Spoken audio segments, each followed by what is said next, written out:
Gimana sih caranya milih ukuran baju di Shopee? Ini berguna banget ya buat kamu yang mau belanja di Shopee, terutama buat diri sendiri ataupun untuk calon pacar gitu kan, atau calon istri. Nah, gimana cara memilih ukuran baju di Shopee? Simak terus video ini hingga akhir. Di channel ini saya banyak membahas tentang tutorial seputar aplikasi yang kamu gunakan setiap hari, khususnya di HP Android ataupun iOS. Suka dengan tema konten tersebut? Langsung aja subscribe dan nyalakan loncengnya biar nggak ketinggalan konten selanjutnya. Ketika kita mau belanja di Shopee itu untuk memilih ukuran baju kita tidak boleh sembarangan ya, harus sesuai dengan diri kita. Kalau sembarangan tentu aja nggak cukup, mubazir gitu kan. Nah, gimana caranya? Misalkan ini saya memilih baju untuk istri nih. Buat teman-teman yang belum punya istri ya segeralah gitu kan. Nah, langsung aja kita udah ada di kolom pencarian baju gamis ya contohnya. Nah, di sini kan ada ukurannya nih 5L, XXL. Itu gimana sih cara milihnya?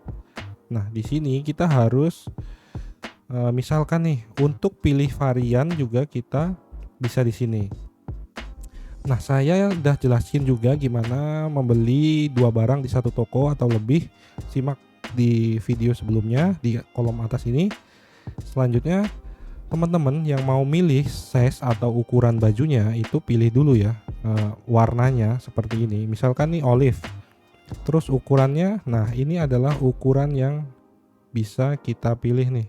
Misalkan 5L dan klik beli sekarang. Nah, kalau mau belanja lagi itu bisa. Jadi di sini kita masuk lagi ke bajunya, kemudian klik beli sekarang. Kita langsung bisa milih lagi nih. Ada ukuran XXL yang kedua gitu kan. Nah, jadi di sini teman-teman udah bisa lihat ya variasi maron XXXL. Kemudian variasi olive 5L. Itulah cara memilih size baju di Shopee ya. Untuk yang cowok-cowok itu juga sama aja intinya seperti video tadi, makanya diulang dulu ya sebelum teman-teman menyelesaikan video ini. Dan jika terbantu pastikan di komentar, terus di share, di like biar saya terus semangat upload video setiap hari ya. Minimal 2 kali upload video setiap hari. Terima kasih telah menonton video singkat ini, semoga bermanfaat di hidup kamu.